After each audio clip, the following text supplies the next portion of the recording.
So hello. So guys, today we are going to do the addition of two sparse matrices. So first of all, let me explain the flow of the steps that we are going to do today. So first of all, we will give input of matrix A, okay, first matrix, and then input of matrix B. So we are going to give input of two matrices, that is matrix A and matrix B, and we will convert these two matrices into their sparse matrix form. Okay, so we need to convert first A matrix into sparse matrix form and B matrix into sparse matrix form. So to do this, the most easiest way would be using classes and objects. But in this video, I'm not going to use any OOP concept here. I'm going very simply, okay, without using OOP concept. So we will first convert these two into the sparse matrix form, and then we will do the addition between those two sparse matrices, and the results will be like this. Okay, so this is the result. So we are going to the final target of this video would be to achieve this thing. Okay, so I have already written the code and I will explain the code here. So let me explain you quickly. So you can see I have declared two variables m and n and into the size of the array. So I'm storing the size of the array into m and n variable. And then I have declared one array and then that is array A. So now I'm asking to enter the elements of the array. So the user will input the elements of the first array, and it will get uh, stored in this array. Okay, that is array A. So we have got the first array, that is array A, and now we need to convert this array A into its sparse matrix. So for that, first of all, we will need to do what? So after taking input, I have just displayed the inputted array as well, and this is just the display of inputted array. And then now what do we need to do? We need to first count how many zeros, how many non-zeros are there in our array. Okay, so uh, in which case we convert the matrix into sparse matrix, where when we have too many zeros element, right? So in that case, it needs so many space if we try to store the zero as well. So we ignore the zero and store only the non-zeros into the triplet form, which is known as the sparse matrix, right? So for that, we need to first count the non-zeros of the matrix, and then we would be able to do the further things. So first of all, I'm initializing the zeros name variable and non-zeros name variable as value 0. And I'm using two for loops from I equal to 0 to m and j equal to 0 to n. So this is the number of rows and this is the number of columns. So this will do what? This will go through all of the possible indexes like 0001, 02, and 101112, right? Like, and so something like that. And then what am I doing? I am comparing these two, that each element with zero. So if zeroth element, zeroth index element. So let me write a little. So so in class one, okay, 00, 01, 02, and then we 1011 and 12. Then we get 20, 21, and 22. So these are the numbers that we will get when we use two for loops, right? So these for loops are going to give me this possible number of sets. Okay. So in the first iteration we will get this. In the second iteration we will get this s, and this first is the value of I, and the second is the value of j. So in the first iteration we will give I as 0 and uh, and and j as 0 as well. And in the second iteration, we will get I as 0 and j as 1. So likewise, we will get, so then we will compare each of the element by using this. We will check if the element is equal to 0 or not. Okay. So we are comparing here if each of the element of the matrix. Okay. So each of this element of the matrix, like first of all, we will compare this one and this one and this one and this one and this one and this one and this one and this one and this one. So we are comparing like this. Okay. So if it is zero, then I'm incrementing the zeros variable. And else means if it is non-zero, then I'm incrementing the non-zeros variable. So from this, I will get how many non-zeros are there inside of my matrix, okay, which user has given as input. So after then, what I have to do is I need to create a sparse matrix for this. So I have successfully counted how many non-zeros are there in my matrix. So the next target would be to create the sparse matrix for that. So the one thing I have not included here is at the top of the in the top row of the sparse matrix, we write a number of rows, number of columns, and number of non-zeros values, right? So uh, I just skipped that part, and I have directly included the indexes and values. Okay, so you should include that as well. So that would be your task to do that. Um, and now we have successfully found the number of non-zeros values. Now we have to make a matrix of number of non-zeros values as rows and three as column, because each row of the sparse matrix, each row of the sparse matrix is for only one non-zero value, right? So the number of non-zeros value in one sparse matrix, in one any matrix would be the number of rows of that sparse matrix, right? Because one element, one non-zero element is associated with the whole row of the sparse matrix. So the number of rows in the sparse matrix would be equal to the number of non-zeros of that matrix, right? So I have initialized like this, declare the array like this as one, sparse matrix one, that is rows would be non-zeros and column would be three, because we are representing in triplet form. And I have also initialized one more variable, l equal to zero.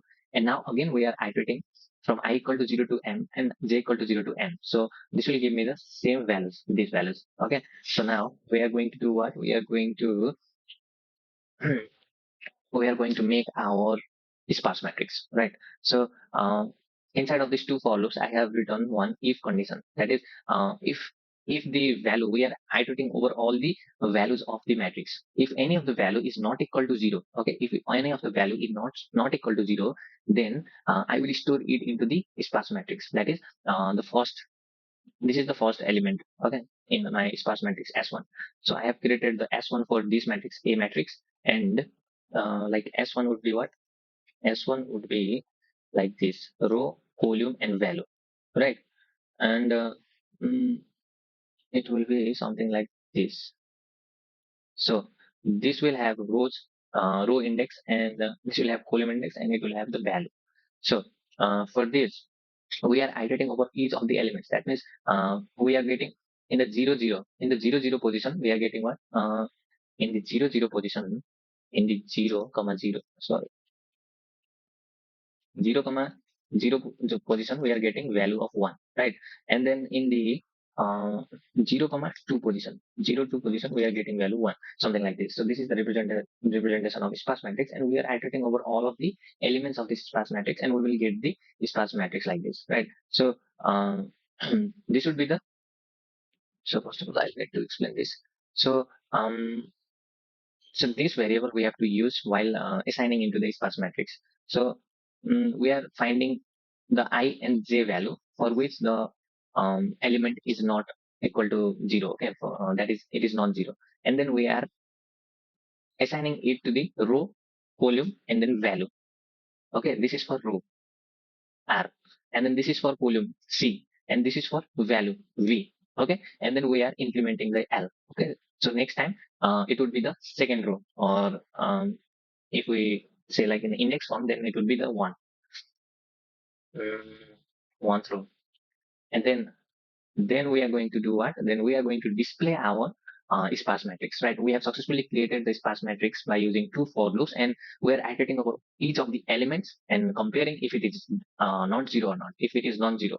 And if it is non-zero, then we are assigning the index value, row index value into R, the column index value into C, and the value inside of that index into V. Okay, so and we did this, and now I'm printing, simply printing the sparse matrix here. So the number of rows would be number of non-zeros, right? So I'm using for loop up to number of non-zeros, and then the column would be less than three, because we are representing in triplet form. That means the column number would be three.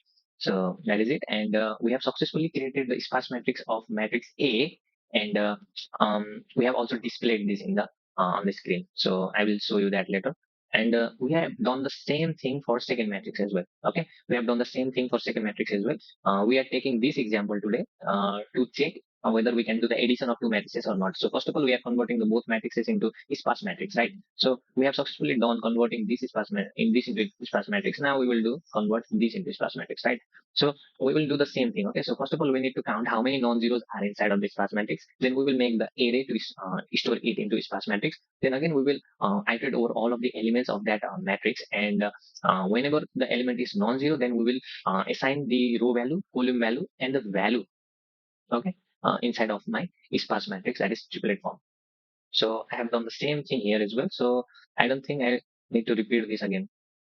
So the same thing. Okay. So now we have done what? We have taken input of matrix A and made sparse matrix, and taken input of matrix B and also converted it into sparse matrix. So we have two sparse matrices, that is S1 and S2.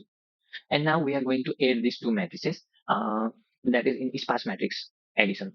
Um, so for this, uh, I think I need to first explain the concept, what concept that I have used to add these sparse matrices. Okay, so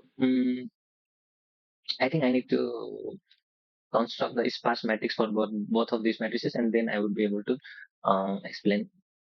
Then G1 0 is 1, and then uh, I think 2 2 2 is 1. So this is S1, and now I will create S2. S2 um S2 would be the sparse matrix for this B matrix, right? So S2 would be what? Let me create a simple box here. Uh, so this will give me row with R, C, and V. That is a row index, column index, and the value in that index. And now I will have to convert this matrix into sparse form. So that would be 0, 2 as 1, and then 1, 0 as 1, and then 2, 1 has also the value of 1. Okay, now we are going to add these two matrices and get this result. Okay, so if I add these two matrices, or from here we can see we will get this result. And which trick, which logic we are going to use here? So first of all, let me explain that logic. And before explaining that, let me just check if we are getting the same sparse matrix or not. So let me quickly run this code and see if the conversion of sparse matrix is correct or not. Size of this sparse matrix we will give 3 comma 3, and then the element of the array. So let me first quickly see the first element, that is 101, 100, and 001. 101, 100, and 001, and into the elements of the another array. So another 001, 100, and 010. That is 001, 100, and 010. Okay. So mm, so at the last, I have also printed the S1 matrix as well, so that I can easily see the both of the sparse matrices. So here is the sparse matrix 2, that is S2, and this is sparse matrix first. So I have printed these two times so that I can directly see from here. So this is 2 and this is 1. So let me quickly check if it is correct or not.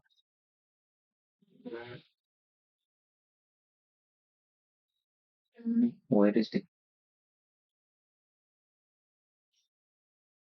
okay. S1 is 00102. Okay, this is addition, sorry. I think this one. This is S2, right? This is S2. Okay. 021, 101, and 211. Okay. This is S2 and this is S1. 001, 021, and then 101 and 221. Okay. We have correct. We have written the correct sparse matrix for both of these. So now we need to add this both. So to add this both, we are using the logic. I'm going to explain the logic. That is, we are iterating the same things. Okay. We are iterating from m to n. We are using two for loops which will iterate over these values. Same two for loops. Okay. So now let's quickly loop the addition, and so you can see here these two for loops. That is, I value is from 0 to m and j value is from 0 to n. So this will iterate over the same values that we are talking previously.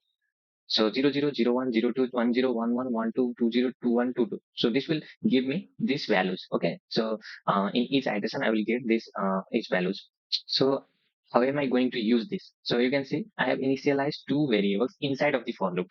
Okay. That is match R1 and match R2. Okay. That is matching of the row, or row 1 or row 2. So now let's see the main logic. So I'm again using one more for loop, and we will compare this with our sparse matrix. So we will get these values in each iteration, right? So in the first iteration, I will get this in I and j. So I will compare this I and j with these all of the values, these all of the rows and column values inside of my sparse matrix for S1. Okay. So for S1, you can see here that the non-zeros values, the number of non-zeros values for S1, I have taken the variable non-zeros, and for S2, I have taken the non-zeros too. Okay, so in the first iteration, I will get I and j value as 0, 0, and then this 0, 0, I will find all over the S1 if it is present in S1 or not. So 0, 0, 0, 0, 0, 0, 0, something like this. Okay, so I'm finding the 0, 0 in the very first row. So if I find the 0, 0, okay, if I find the 0, 0, then I will assign it into match R1, that is row for first matrix. That is matching has occurred for first matrix, that is match R1 variable. I will assign it as L. Okay, that is the row number of this S1 matrix, right? So that means L would be 0 in this case, right? L would be 0 in this case. And you can see here this is the checking. We are checking that if that row value, that is this row value, row index is matching with this value or not, this the sparse matrix row value or not. So we are comparing this 0 is matching with this value or not, and then we are again matching and we are using and operator between them, and we are matching if this value is matching with this value or not. Okay, so you can see this value and this. So we are using and if both of these matches, that means that index is present in that sparse matrix. Okay. So in that case, we will do what? We will directly assign it into this variable. That means this index is present in S1. Okay. So we were searching for this index inside of the whole S1, and we got that index in S1. So that means we have got that index in S1. Now we will search the same index for S2 as well. So you can see these two for loops. Inside of these for loops, I have two loops, one after another. It is not a nested loop, one after another. You can see these two loops, this and this. These are one after another, but not inside of each other. But these two are inside of these two for loops of outside that I have initiated. So so we have successfully searched for this index in the S1. So we will do the same for S2 as well. You can see the same thing I have done in S2 as well. So from k equal to 0 to non-zeros 2. So number of rows in second matrix would be non-zeros 2. So up to there I'm using the loop, and then I'm again comparing the I and j value with these values. So this I and j values with these values, row and column values inside of this sparse matrix. So if it matches, okay, if it matches, then I will assign this match R2 as K. That is the row number. Okay, that is row number. And now the logic is, main logic is just finished. Now we will make cases that what will be the values of this match R1 and match R2. So we can just think from here. We can just think from here that if both of these matching occurs, that means the same row, same index is present in both of these matrix, right? If the same index is present in both of the matrix, then in addition of the matrix, we do the addition of same indexes, right? We do the addition of same indexes.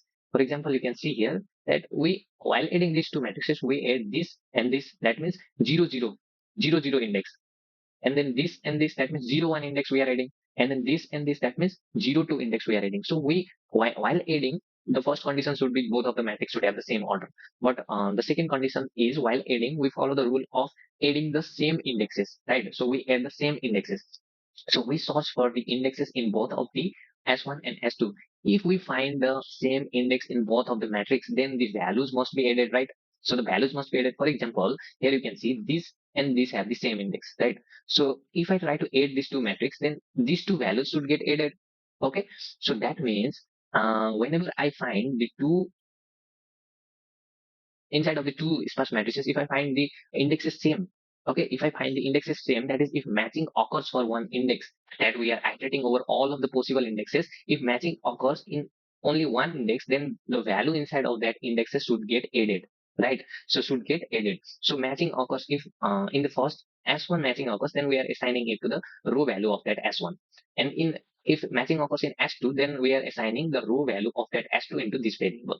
So now we are making three conditions. We are making three conditions that if both of the values, so we are assigning the value is -1 inside of this loop. Okay, this value is -1. That means if only the matching occurs, then only this values is going to be changed, right? If only matching occurs, then these values are going to be changed. So that means it will not be -2 if -1 if matching occurs. So I have included this condition, that is if match R1 is not equal to -1 and match R2 is also not equal to -1. That means both of the matching has occurred. So both of the sparse matrix contain the same indexes values of a matrix. Okay. So in that case, I need to do what? I need to assign the um, so first of all, I had created one matrix, I think. So addition aid matrix I have created, and I had given the rows value as non-zeros plus non-zeros too, so that there would be no possible other cases, right? We don't know the how many rows we are getting in the addition matrix, so uh, we are going to do this, right? So you can see whenever this matching has occurred, that means it's not equal to -1, both of the variables, then we are assigning the values. Those first of all, we will assign the index values, that is R and C, right? R and C, and the in the value column, So first of all, we are creating one more sparse matrix. We need to understand that thing. We are creating one more sparse matrix name, which has the name add. So we are creating this sparse matrix, and we will be assigning the matching values, and if the matching occurs the same order, same index, then we will be assigning the um, added value as well. So R, there, R, C, and V. So we are assigning these things into this matrix. This is our addition matrix, right? And you can see here that I'm assigning it into zeroth row. That is first element. This is first element of first row. So I have also taken one more variable. So whenever you are assigning into a sparse matrix, you should take one separate variable like this. I have initiated a at 0, and then this is for row value, this is for column value, and this is for the value. That is, we will assign the addition into the addition matrix. We will assign the value of addition of two values from S1 and S2. So this is the condition when it is not equal to the both of the values is not equal to -1. That means the matching has occurred. And second condition we will be inside the else if the matching has occurred. So this one has matching occurred. That means the second S2 has S2 has that so this one has finished, right? This one we have done. So in case of this one, the second iteration will be over this one, this element, right? If this is found in this matrix or this matrix, either of the matrix, okay, and not found in another one, then we have to include that whole matrix into the addition matrix, right? That whole row into the addition matrix. So same thing we are doing that here as well. You can see the matching has occurred in S2 but not in S1, right? So in that case, we will be assigning S2 inside of our addition matrix, right? And we are incrementing here every time we are assigning to addition matrix, so that in the next time it will be assigned to the next row. And then third condition we have that the matching has occurred in S1 but not in S2, right? So in this case, we are going to assign S1 inside of our addition matrix, right? So let's assume that this, you can see this, when we are iterating over this element, this row and column indexes, then you can see inside of the S1 matrix, we have just found that thing, right? We have just found this thing. But coincidentally, it is inside S2 as well. But let's assume for this one, or maybe for this one, 2, 2. Why am I writing 1, 1 here? This is 2, 2, sorry. Mm, this is the mistake. This is actually 2, 2. I didn't notice this thing. This is 2, 2, okay?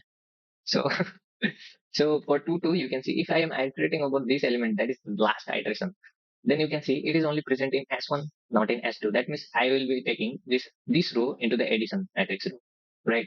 So that is the basic logic we are using, that inside of these three conditions, we are assigning different things. If the matching has occurred of row and column, then we will assign the row value, column value, and in the third column, that is value column, we will assign the addition of two values of S1 and S2. If only one if the matching occurs only in S1, then we will assign the row of that S1. Row means all the row, column, and value. okay, into our addition matrix. And if the matching occurs only in S2, then we will assign the row of that S2 into our addition matrix. That is it. And lastly, we are printing the addition matrix. Okay, so that is it. You can see inside of the addition matrix, we have, you can see, I'm using the formula from 0 to a minus 1. Okay, so a is my rows. Okay, a is my rows. And up to a minus 1. Hmm. Then yes, yes. Uh, and then the column would be 3, obviously, because it is the triplet form. And I am printing the A add addition matrix IJ. So that is it. So this is the I think very simple logic for sparse matrix addition, right? So that is it.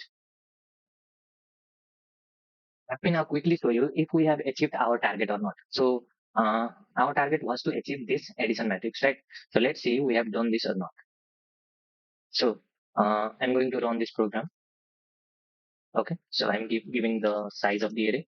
Then I'm giving these two matrices as input. Okay, so these two matrices A and B. So 101, 100, and 001. 101, 100, and 001. Oh shit, I need to do it again. 33, 101, 100, 001. Oh no, I did the same mistake again.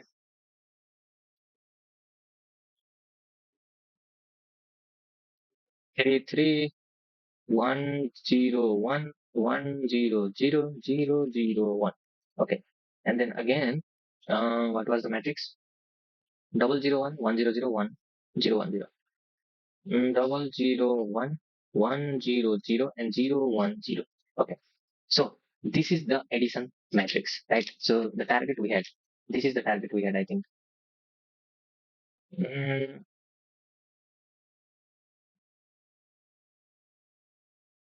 oh, I think this a minus 1 would not be there because it is initializing from a equal to 0. That means yes, yes, yes. Let me run it again. So there was a little mistake that I had written a minus 1. I think there would be a simply. So let me run this again. And 3, 3, then 101, 100, and 1. 001 and 100 and 010. Okay, you can see the final target has been achieved. Okay, so you can see here, 001, 001, 022, 022, 102, 102, 211, 211, 221, 221. So the addition has been done, right? So it's not like it is working for only that those two matrices. It will work for every matrix. It will work for every matrix because we are iterating over each of the element, right? So this will work for every matrix, and this is the very easiest way to do this, right? So I think it is the possible best time complexity as well because I had asked the ChatGPT that what would be the time complexity, best time complexity solution for this problem. And then whatever it was, right? Whatever it was, it is the same as this code as well. Okay, so I don't think this logic would be used by anyone other person. I don't think so because I myself and I myself have come up with this idea. So this is it for the video. Done. Addition has been done.